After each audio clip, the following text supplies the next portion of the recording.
Cora Halstead was 24 the summer the whole valley decided she was ruined. It happened at the church supper. Long tables under the cottonwoods, every family in Ledbetter Wells with a dish set down and a place saved. When Cora came up the path with her cornbread, nobody moved to make room. They set her plate on the porch step. The last plate. The far step. The one where the dogs ate. She did not cry. She thanked them for the plate. Then her cousin Gideon stood at the head of the long table with the carving knife in his hand, and before 31 souls he said it plain. No decent outfit takes water from a ruined woman's word. 31 people heard him. Not one of them looked up from their supper. What none of them knew, what Cora herself didn't know, was that 3 months before he died, her grandfather had ridden alone to the county seat and put something in her name. Nobody thought to read the record. Not yet. If you've ever been treated as invisible by your own family, this story is for you. Before we go on, do one thing for me. Subscribe, so you don't miss how this valley's story ends. And comment the town you're watching from. I want to see how far this story travels. Then stay with me. Because the porch step was not the end of Cora Halstead. It was the beginning. Now let me take you back. Before the supper. Before the shame. Back to the water. Cora was 7 the first time her grandfather showed her how to read the creek. The Cottonwood Fork ran through the low ground east of the house, and in a wet spring it ran wide and loud. But her grandfather Josiah didn't care about the wide water. Any fool could find water in April. He cared about August. He cared about the year everything else went brown. He took her by the hand and walked her down to the willow that leaned out over the deepest bend. There was a cup hooked on a low branch, a dented tin cup, gone gray with years, the handle bent where somebody had crushed it once and straightened it back. That cup had hung on that willow longer than Cora had been alive. Josiah lifted it down. He dipped it in the slow green water at the bottom of the bend, and he drank, and then he filled it again and handed it to her. "Taste that," he said. She drank. It was cold. Even in the heat, it was cold, and it tasted of stone and shade. "That's the bottom water," he told her. "That comes up from under. The sky can quit on this whole country, and this bend right here will still hold. Everything up the hill dries first. Everything on the flat dries second. This holds last. You remember that." She remembered it. She was 7, and she remembered every word. Her parents were gone by then. The fever had taken them both the winter she was 5, one and then the other inside a single month, and there had been talk of sending her east to a cousin who could take a girl. Josiah put an end to that talk the way he put an end to most things. Quietly. And once. She stayed. She was raised on the Cottonwood Fork by an old man and the creek and a string of cow ponies, and she never once felt she'd been handed the leftovers of a life. She earned her place. Nobody gave it. By the time she was 10, she cooked for the branding crews. That's no small thing for a child. A branding crew is 15 hungry men who've been roping and wrestling calves since before light, and they come in mean with hunger, and a girl of 10 had biscuits and beans and coffee ready 3 times a day and never once let the fire go cold. She doctored the calves that came up sick. She learned to lance an abscess and dose for worms and pull a breech calf with a rope and her own 2 hands. And she read the water. For the whole outfit, "I knew where the creek held in August before I knew my letters," she'd say later, and it wasn't a boast. It was just the shape of her childhood. Other girls learned their alphabet at a slate. Cora learned the country. She knew which draws would give and which would fail. She knew the seep up under the red bluff that ran when nothing else did. She knew, by the smell of the wind and the color of the grass, how bad a dry year was going to get before the men with their almanacs did. Josiah trusted that. He'd send the hands to her. "Ask Cora where to push the yearlings," he'd say, and grown men who'd been horseback 30 years would ride to a 10-year-old girl and ask her where the water was, and she'd tell them. And she'd be right. That was love, in that family. Not soft words. Josiah wasn't a soft word man. Love was being trusted with the thing that kept everyone alive. The rest of the Halsteads didn't live on the fork. They lived up at the main place, the big house Josiah's brother had built and left to his own line when he passed. That was where Idalia ran things. Idalia had married into the Halstead name and taken to it the way some people take to a title. She was a handsome woman in her 50s with a straight back and a cold eye, and she believed, in her bones, that the Halstead land and the Halstead standing belonged to her side of the family. To her son. Her son was Gideon. Gideon Halstead was 30 that summer, and he was everything the valley admired. Tall, easy in the saddle. A big laugh and a bigger herd. He ran the family outfit now, in fact if not in name, because Josiah was old, and the main place looked to Idalia and Gideon for the day-to-day. Gideon wanted the biggest herd in the valley and the town's respect to go with it, and he was well on his way to both. He'd grown up thinking of Cora as a poor relation, a useful one, a girl who knew where the water was and could be sent for when a calf was down. But not family, not the way he was family. Cora was the old man's project. Gideon was the heir. And for a long time none of that mattered, because Josiah was alive, and while Josiah was alive the fork was Cora's and the town held its tongue. Then came Julian Reeve. Julian Reeve was a cattle buyer out of the railhead, a smooth young man with town clothes and a way of talking that made a woman feel she was the only person in the room. He came through Ledbetter Wells that spring buying beeves, and he stayed longer than his business needed. And the reason he stayed was Cora. He courted her the way men in books court, flowers she had no vase for, a ribbon. Long walks along the fork while she showed him the country, and he told her she was wasted out here, that a woman like her ought to have a house in town with glass windows. She was 24, and she'd spent her whole life cooking for other people's crews, and I'll not pretend she was made of stone. She let herself hope. A little. She let herself think that a life besides this one might be waiting. That was her mistake. Not a sin. A hope. But in Ledbetter Wells that season, a hope was enough to hang a woman with. Because Julian Reeve was not what he seemed. Julian Reeve was courting a banker's daughter in town at the same time, a girl with a dowry, and when the two threads of his life got tangled. When he was caught somewhere he'd no business being, with someone he'd no business being with, Julian Reeve did what a certain kind of man always does. He looked for someone to hang it on. He hung it on Cora.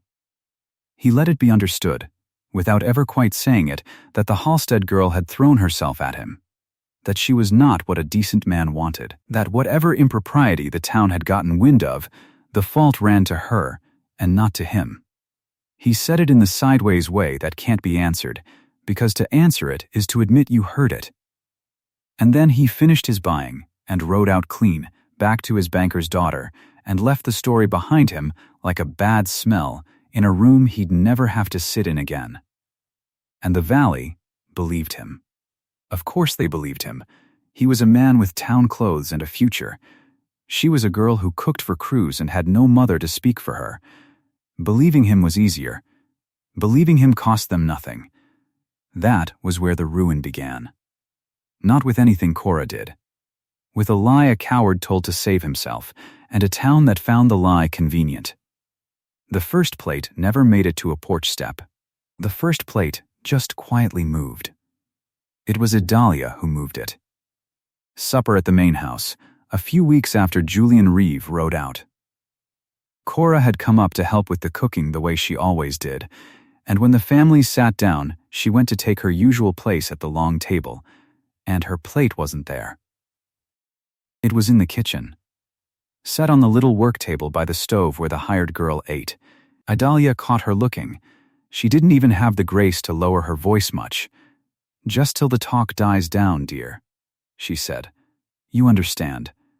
We can't have people thinking we don't take it seriously. It's not forever. Just till it dies down." Cora understood. She understood exactly. She took her plate in the kitchen and she ate it there, alone, by the stove, and she listened to her family talk and laugh in the next room, and she said nothing. Because what was there to say? To argue was to make a scene, and to make a scene was to prove them right about the kind of woman she was. So she ate in the kitchen. And that was the first offense. Small, domestic, the kind of thing you could tell yourself wasn't cruelty at all. Just prudence. Just till the talk dies down. The talk did not die down. The talk fed. Now here is the thing you must hold on to, because everyone in Ledbetter Wells let it slip past. Around this same time, in the same weeks the plate was moving to the kitchen, a small thing happened at the general store that nobody thought worth a second look. Ezra Coyle was in the store. Ezra was the county attorney, a spare old man with ink on his fingers and 40 years of the county's business in his head, and he'd been a friend of Josiah's since before the war. He was talking to whoever was near. It wasn't even directed at Cora. She just happened to be there buying thread, and he said, offhand, the way a man mentions weather, Josiah was down at the county seat this spring. Put some papers in order at the recorder's. Careful old cuss. Always was. Idalia was there too, and Idalia waved it off without so much as turning her head. "The old man's fussing," she said. "He fusses. The land's all Gideon's anyway, everyone knows that. He just likes to feel he's tending to things." And that was all. Ezra let it go. He wasn't a man to spill another man's business, and if Idalia wanted to think it was fussing, that suited the keeping of a secret just fine. Cora barely heard it. She was counting out coins for thread, and her mind was on getting home before the talk in the store turned to her, which it always did now, the moment her back was turned. Papers in order at the recorder's. Nobody read the record. Cora didn't even hear it clear enough to wonder. Remember that. They didn't. The second offense had a witness, and the witness mattered. It was at that same general store, a month on. Cora came in to draw against the Halstead account the way she'd done her whole life. The Halsteads had carried a line of credit at that store since before Cora was born. Josiah's name was good for anything on the shelves, and always had been. She set her goods on the counter, flour, coffee, a little salt, and told the storekeeper to put it to the account, and she turned to go. Now, Cora, the storekeeper's voice stopped her.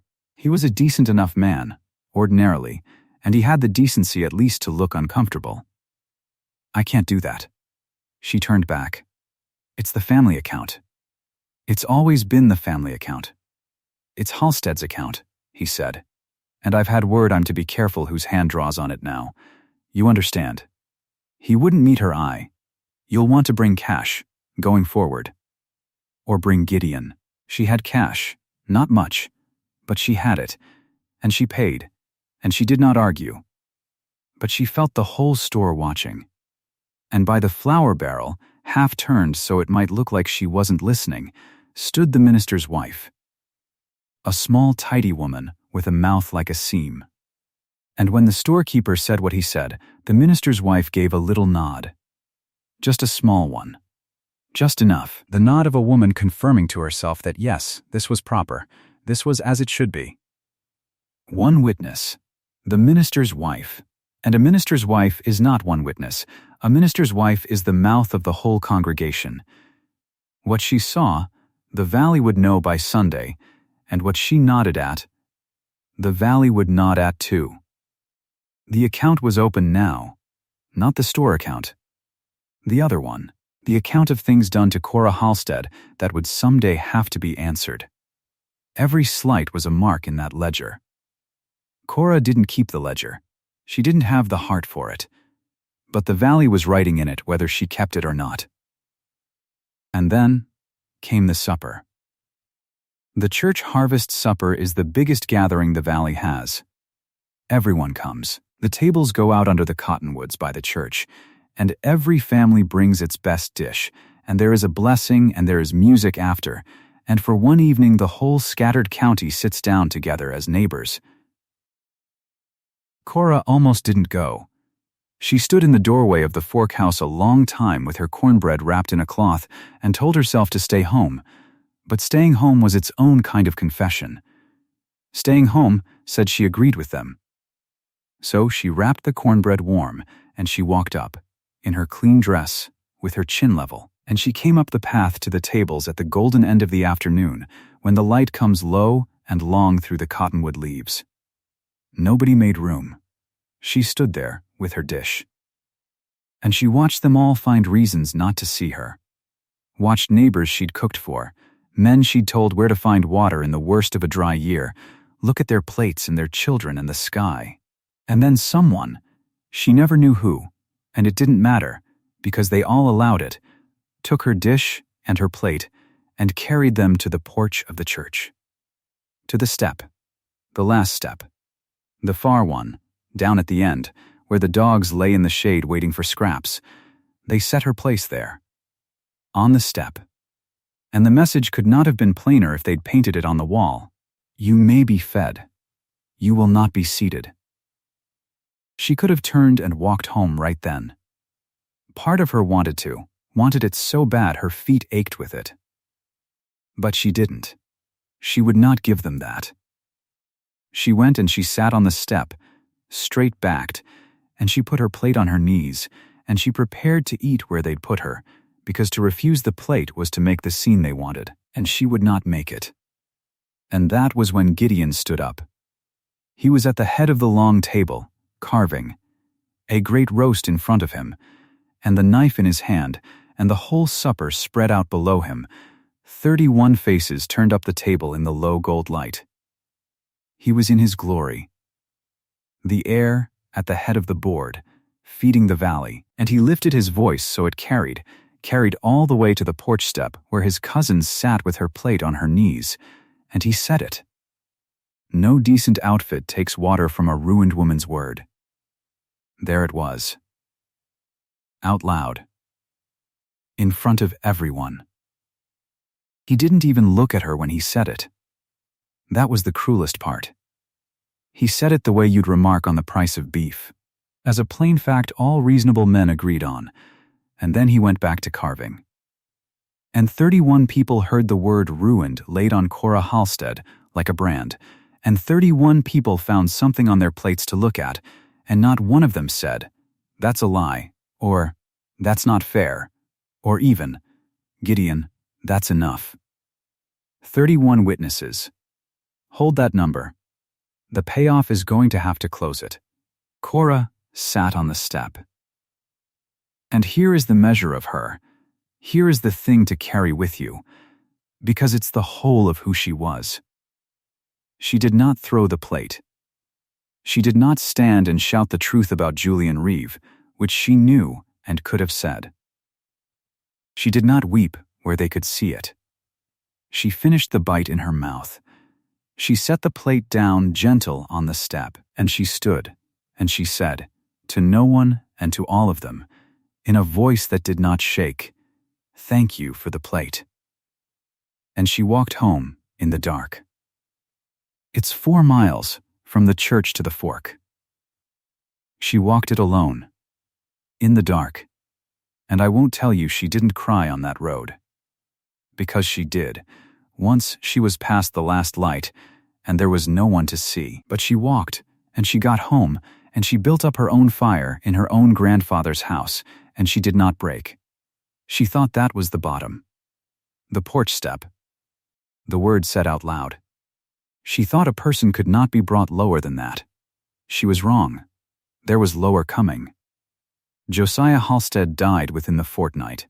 He was old, and it was the 3rd summer of the drought, and the drought is hard on old men the way it's hard on old grass.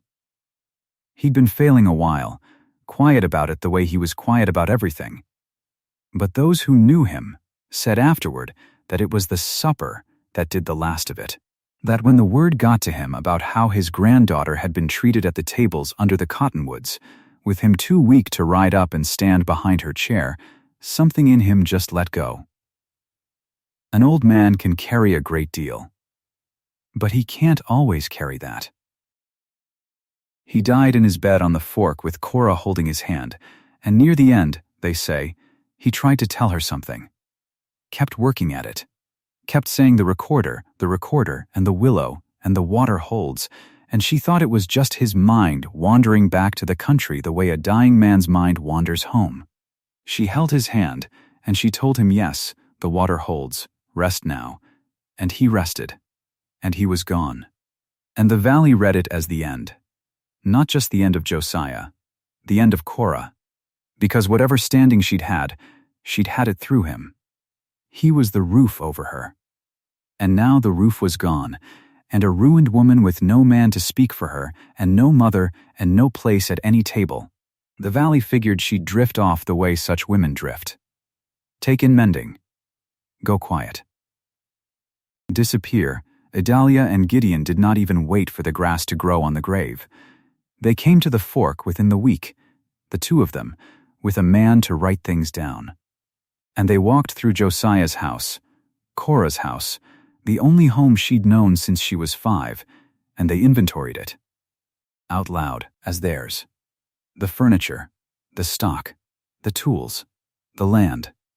Gideon pacing the rooms saying, "This goes to the main place, and this, and put the ponies in with our string," while the man wrote it down, and Idalia stood in the middle of the front room where Josiah had sat every evening of Cora's childhood and looked around like a woman pricing a hotel. "It's all the outfits now, naturally," Idalia said. "It always was, really. The old man just had the use of it." She turned to Cora, who stood in the doorway of her own home, watching strangers count her grandfather's chairs. "You'll want to be thinking about where you'll go, dear. We can't have you rattling around out here. It isn't fitting. Shall we say the week? That's generous. A week to gather your things. A week to leave the only home she'd ever had." Cora looked at her aunt for a long moment, and she might have said a great many things. She might have said, "This was Josiah's, and Josiah raised me, and you never once." She might have asked by what right. But she'd learned, hadn't she, that arguing only proved their point, and that her word against theirs was no word at all. So she didn't argue. "I'll be gone by the week," she said. And she was.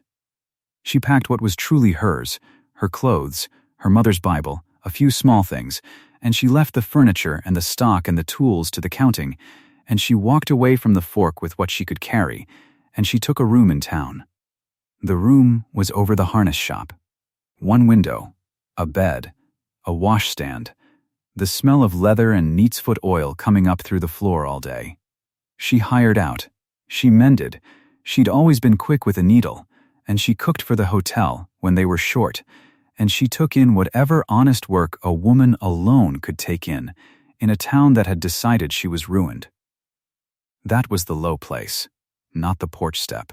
This, a room over a harness shop, and her grandfather in the ground, and everything he'd built being driven up to the main place under Gideon's brand, and the whole valley nodding that this was how it should be.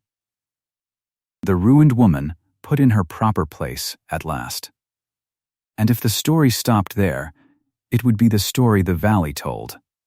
It would be the story Idalia believed she'd written. Poor relation, risen too high on an old man's fondness, brought back down to where she belonged. But the story did not stop there. Because of a spring ride to the county seat that nobody read the record of. It was Ezra Coyle who sent for her. A month, maybe 6 weeks, into her life over the harness shop. A boy brought a note up the outside stairs. "Miss Halstead, please call at my office at your convenience.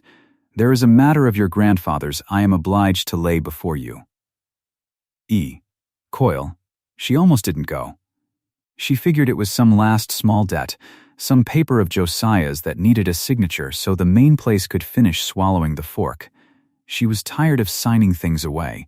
But Ezra had been her grandfather's friend, one of the few who'd never once looked at her sideways through all of it, and so she put on her clean dress and she went down to his office off the square, the little room with ceiling-high shelves of ledgers and the smell of ink and dust. Ezra shut the door. That was the first strange thing. He shut the door, and he sat her down, and he put on his spectacles, and he took a long breath like a man about to lift something heavy.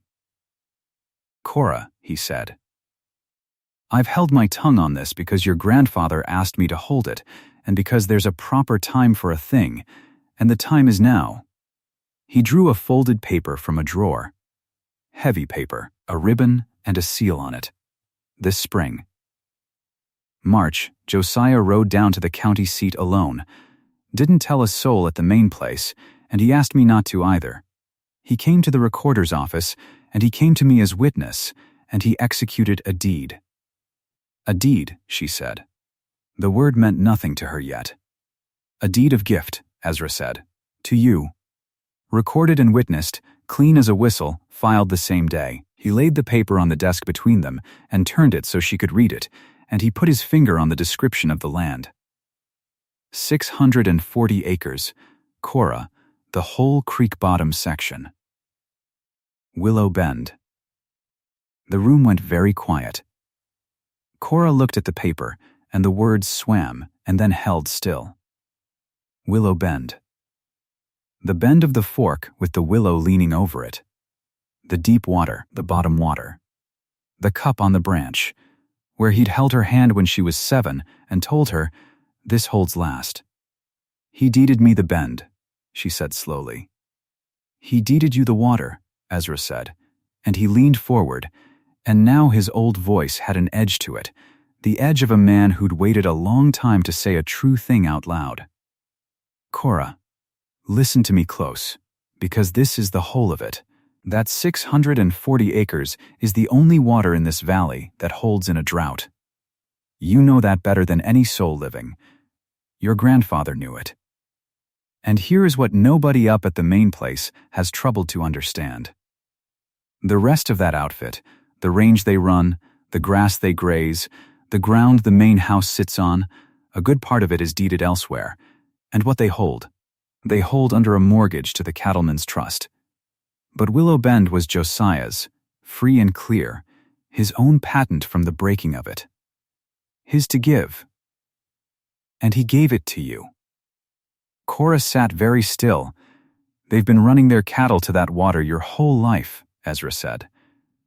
"The whole valley has, on Josiah's sufferance, because he never charged kin or neighbor for a drink. Everyone got in the habit of thinking of the creek as everybody's. It never was. It was his. And now, he tapped the deed. It's yours. The one thing in this whole dry country that every cow and every man cannot live a summer without. You own it. And not one of them knows." She understood then.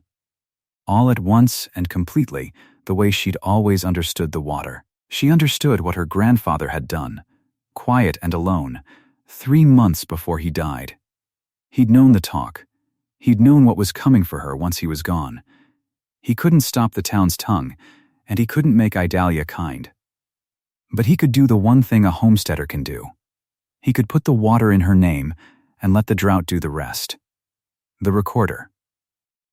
The recorder. The willow. The water holds, not a dying man's mind wandering, a dying man trying, at the very last, to hand her the key. "Does anyone else know?" she asked. Her voice was steady, but only just. "You, me, the recorder, who files 1,000 papers and remembers none. And your grandfather, God rest him." Ezra took off his spectacles. "Idalia thinks it was fussing. I heard her say it in the store. Let her keep thinking it. Cora, what you do with this is yours to decide, and I'll counsel you however you want. But I'd not go announcing it. Not yet. A thing like this, held quiet, is worth 10 times a thing shouted." Cora looked at the paper a long time. Then she asked to keep it, and Ezra said it was hers. Of course it was hers. And he gave her a certified copy and locked the original in his own iron box for safekeeping, and she folded it and put it against her heart under her shawl, and she thanked him, and she walked out into the square. The town looked exactly the same faces that had watched her plate go to the step, the same street where she was ruined. Nobody looking at her knew that the woman crossing the square in the mended dress held, folded against her heart, the one thing the whole valley could not live without. She didn't go to the main house. She didn't ride up to Adalia and Gideon and throw it in their faces, though Lord knows she'd earned the pleasure. That was the old Cora's temptation, and she felt it, and she let it pass. She rode out to Willow Bend instead.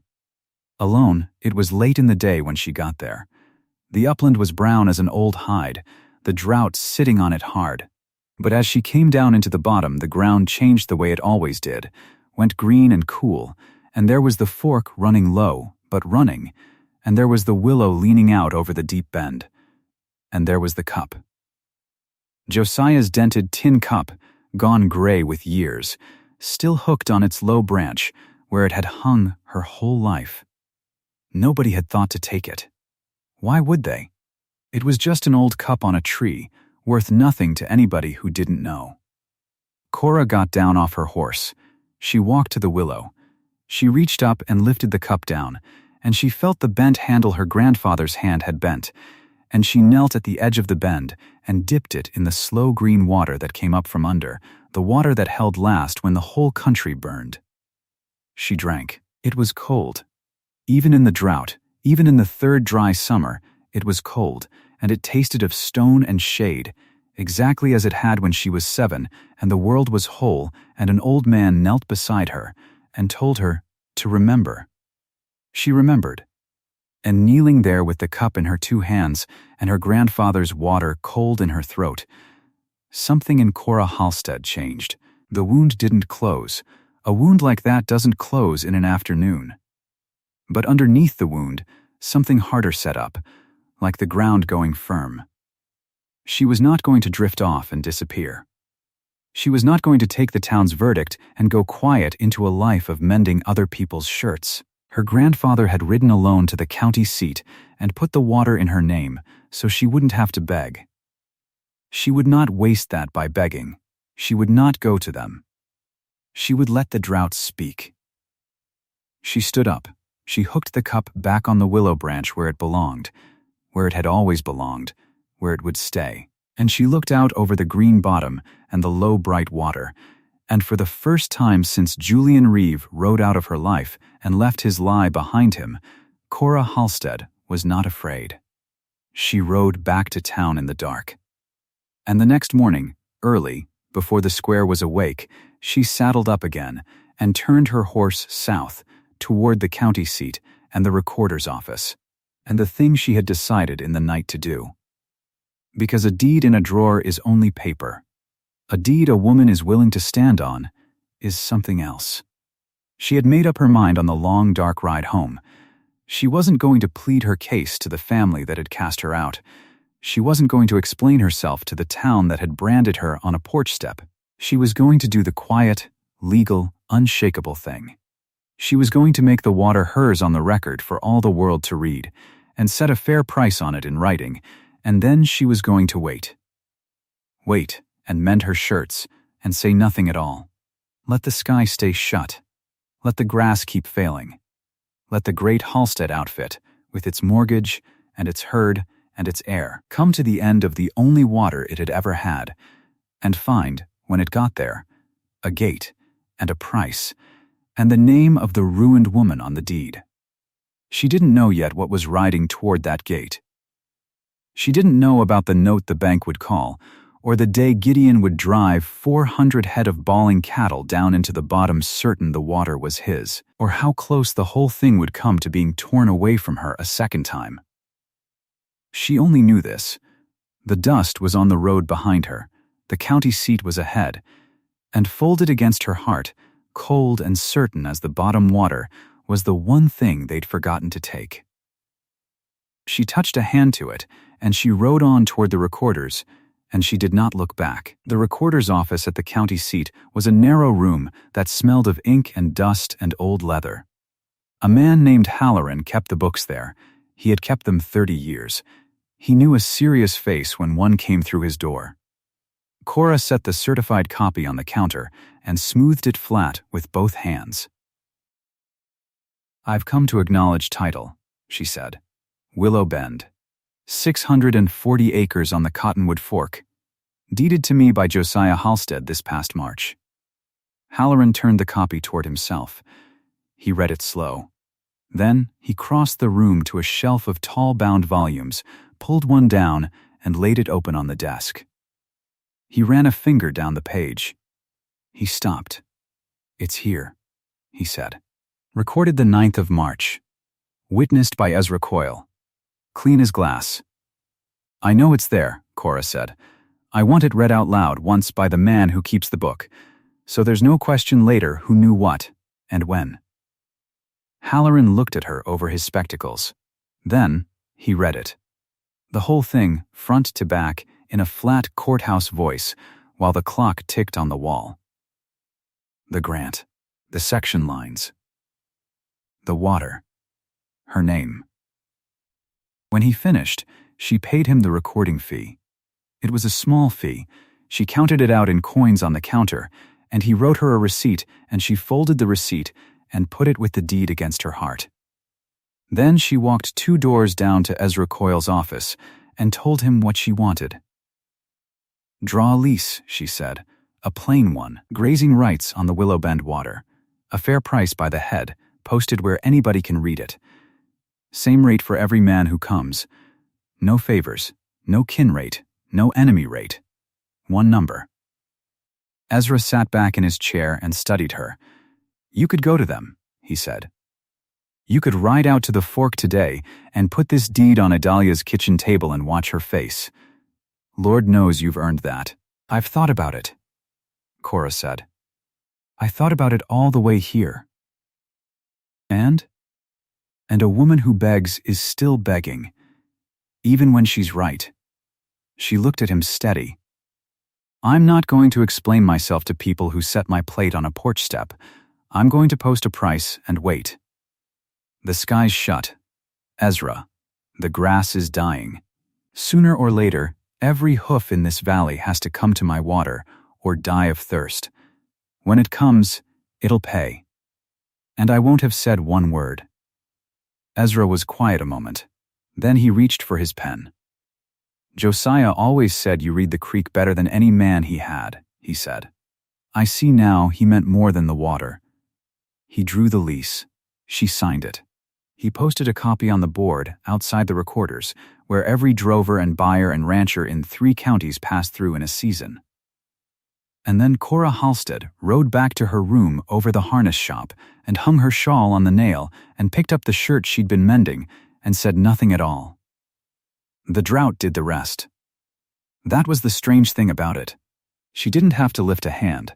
She only had to be patient, and the summer went on burning, and each burning day was working for her while she sat over her needle. The upland grass went first. It had never been much. By the middle of July, the whole high range above the fork was the color of a dead man's beard, gray gold and brittle, and it crackled under a boot like paper. The cattle went ganted. Their hips stood up under their hides like tent poles.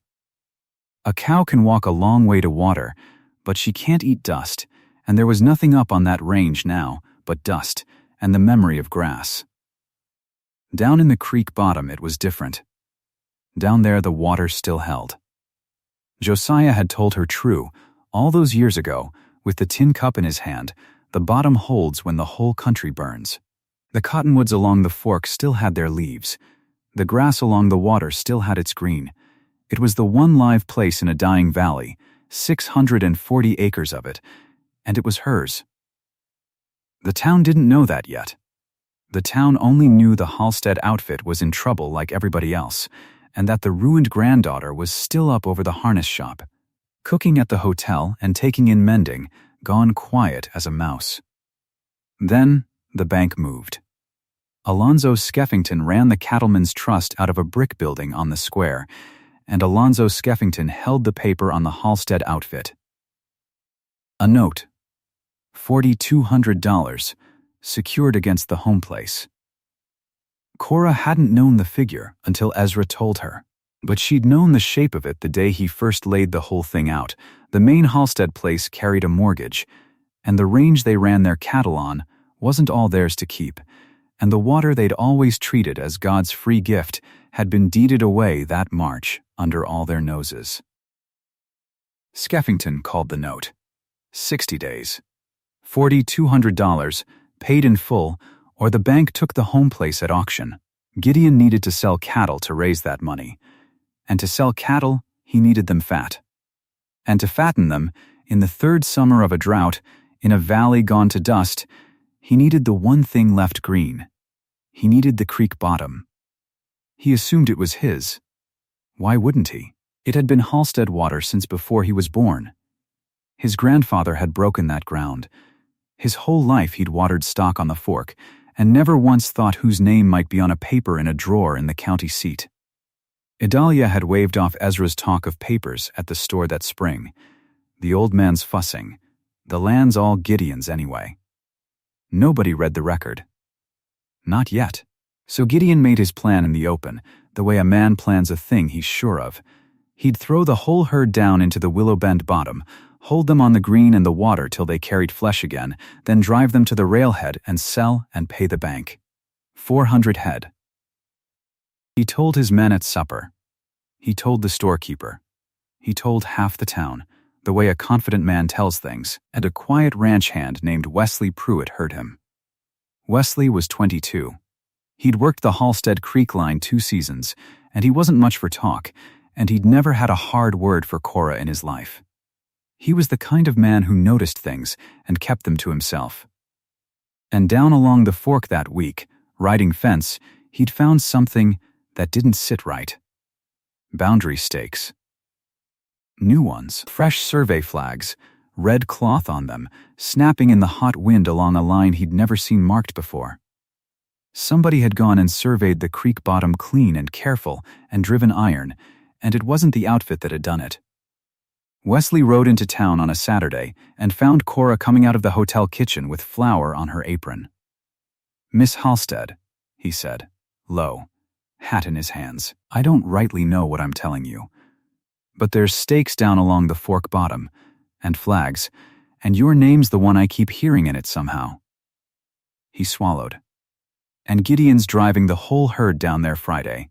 400 head.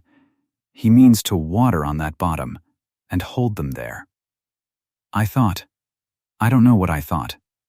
I thought you ought to know. Cora wiped her hands slow on the apron. "Thank you, Wesley," she said. "That was a decent thing to come tell me." "Is it trouble? The stakes?" "It's the truth," she said.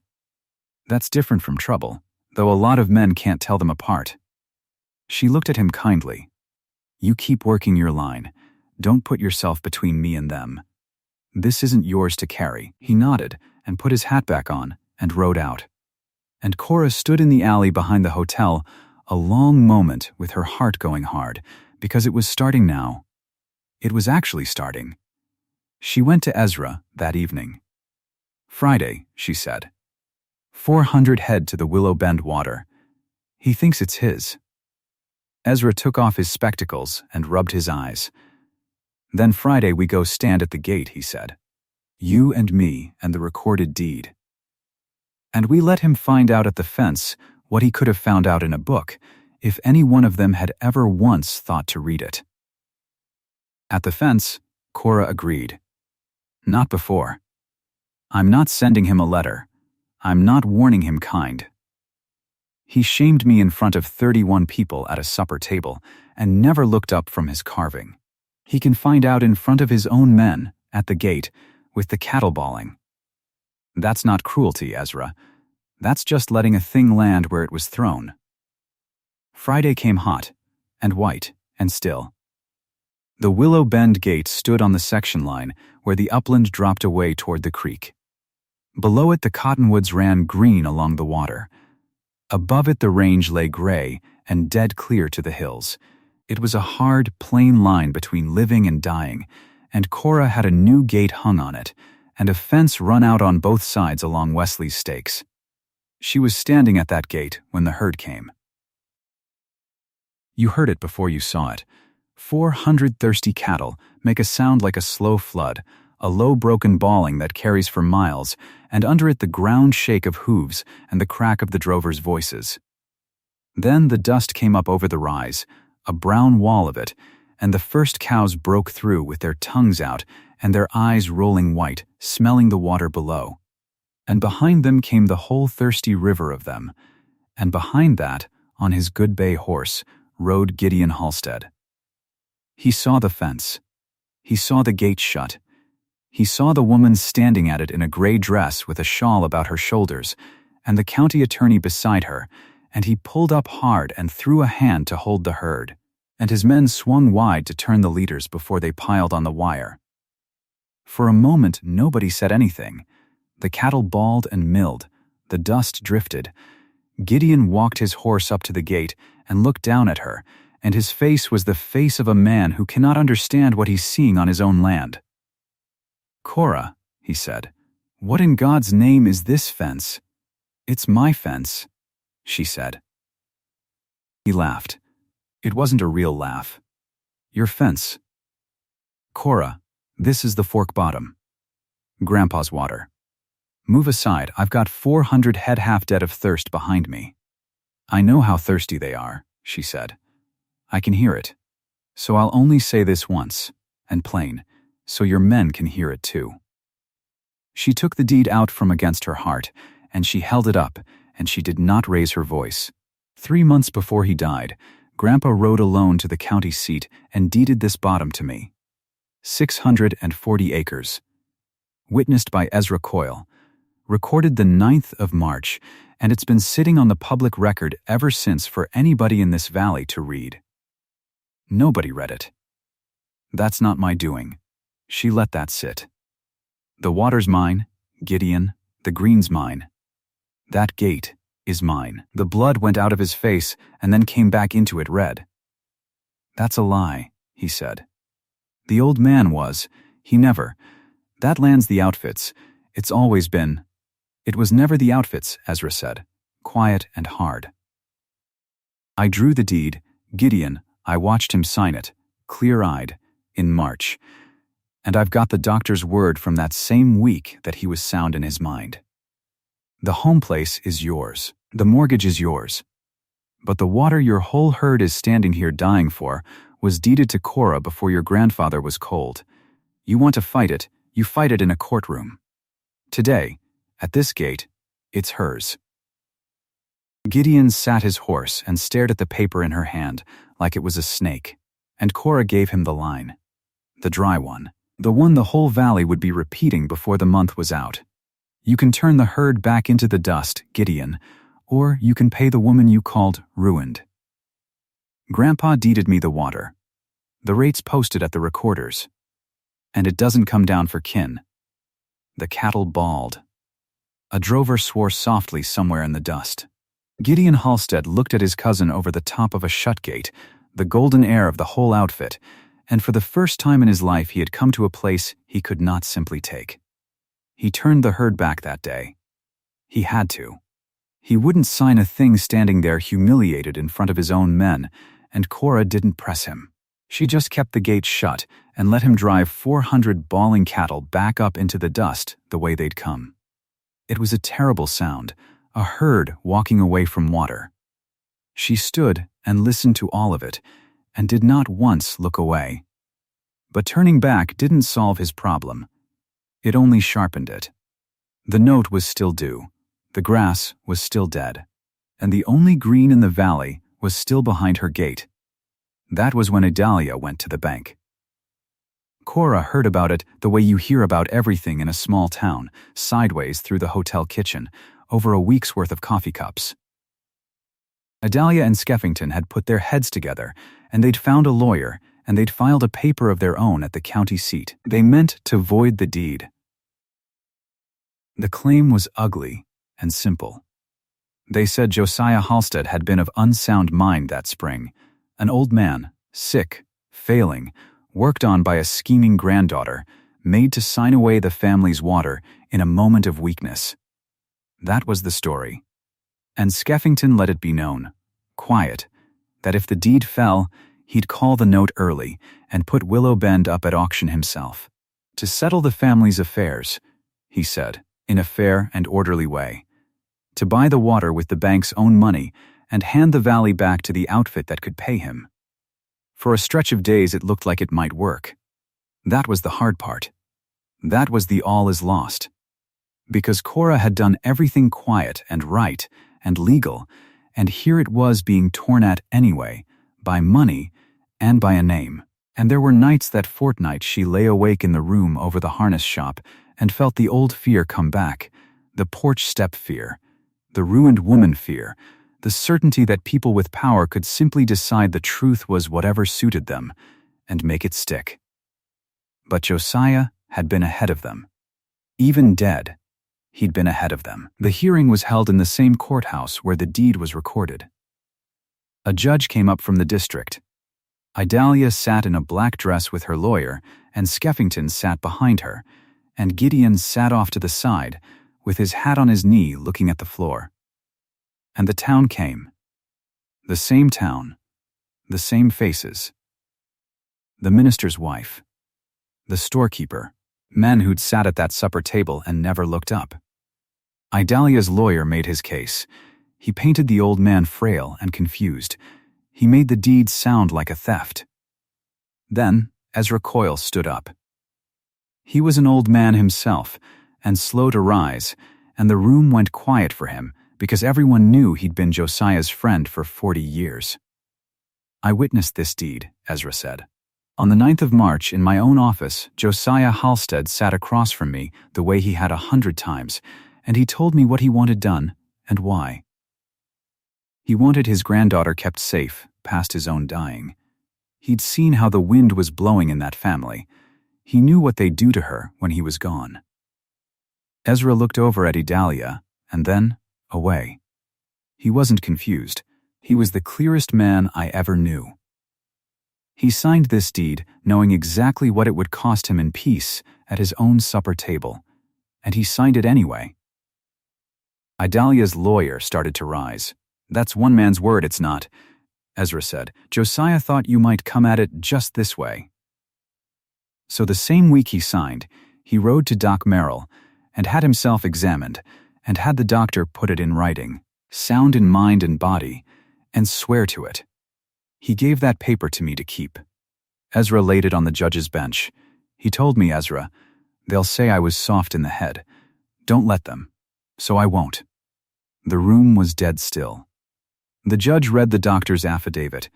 He read the deed. He read the recording date. And then he looked at Idalia's lawyer over his glasses and asked if there was any evidence at all, beyond supposition, that Josiah Halstead had been incompetent that March. And there wasn't. There was only a family that had assumed and never read the record, and now wanted the record to say something other than what it plainly said. The judge upheld the deed. He said it in a few dry courthouse words, but Cora heard them like water on dry ground. The deed stands. The title is good. Willow Bend and its water belong, in law and in fact, to Cora Halstead. She didn't cry then either. She'd learned a long time ago not to give her face away in a room full of people. But she felt something come loose in her chest that had been clenched tight since a porch step 2 years before, and she put her hand over the deed against her heart, and she breathed. The water was hers, unshakably, and now it was time to be paid. It came in pieces over that long dry autumn, one by one, each of them arriving at her gate or her price in their own turn, the way debts come due. Gideon came first, because the thirst couldn't wait. He came to the fence line at dusk, alone, no men with him this time. The cattle were bawling in the distance up on the dead range, and the sound of them carried down in the still evening, 400 head crying for water. He got down off his horse at the gate, and he took his hat off, and he held it in both hands. Cora had never seen him hold his hat for anyone. "I need the water," he said. It cost him to say it. You could see what it cost him. "The note's due in 3 weeks. I can't fatten to sell without your grass." I know that now." He looked at the ground, then made himself look at her. "What's the rate?" She didn't gloat. She'd promised herself that on the ride to the county seat, and she kept it. She reached into her apron and took out a printed schedule, the same one Ezra had posted, the same one she'd have handed a stranger off the railhead, and she put it in his hand across the gate. "By the head, by the month," she said. "It's printed there. It's the same number for everyone. I haven't made it higher for you, Gideon, and I won't make it lower." He read it. His jaw worked, and then he asked for a pencil, and she gave him one, and Gideon Halstead signed his name to a lease on the water his grandfather had broken the ground for, signed it under the name of the woman he'd called ruined at the head of a supper table before 31 souls. That was the thing she'd remember. Not triumph, just the sight of the golden heir bent over a gatepost in the dusk, writing his name below hers so his cattle could drink. She opened the gate. "Gates open till the note's paid," she said. That was all, and the herd came down through it in the last light, 400 head pouring down to the green in the water, drinking and drinking, and Gideon stood among them with his hat in his hand and didn't say another word. Because there wasn't one to say. Adalia was next, though she never came to the gate herself. Adalia would sooner have gone thirsty. It was Skeffington's man who carried the news out to the ranch house porch, and it was Wesley who told Cora how it went, quiet, weeks later. The bank's man laid it out plain on the porch. The deed was upheld, the auction was off, and the only road left for the outfit to raise the $4,200 ran straight through Cora's lease, through the water, through the grass, through the woman they'd cast out with a week to pack. Every dollar that would pay the note had to come up out of the creek bottom now.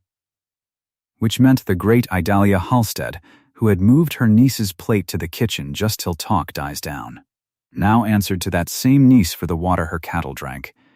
She sent word, once, asking for a family rate. Cora sent back 6 words. Ezra carried them. "You set the table, Aunt. I only set the price." Idalia didn't answer.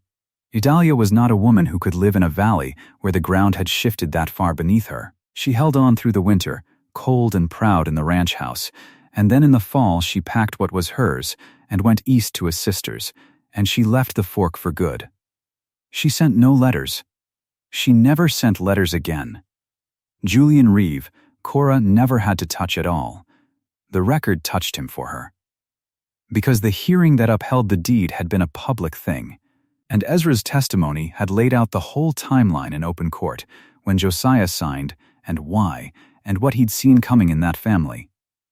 And to explain what Josiah had seen coming, the whole ugly summer had to come out. The scandal. The blame. Who had really been caught, and with whom the summer Julian Reeve threw Cora over and let the valley call her ruined to save his own standing. It came out in that courtroom in plain daylight, on the record, in front of the same people who'd believed his story, that it had been his impropriety, not hers, that he'd found himself caught and looked around for someone whose word couldn't fight back, and chosen the homesteader's granddaughter because he thought a ruined name can't testify. But the record testified. The record didn't care about her ruined name at all. Julian was engaged by then to a town girl with money, the rich marriage he'd been angling for the whole time. Her people read the court news, like everybody else. The engagement was called off inside the week.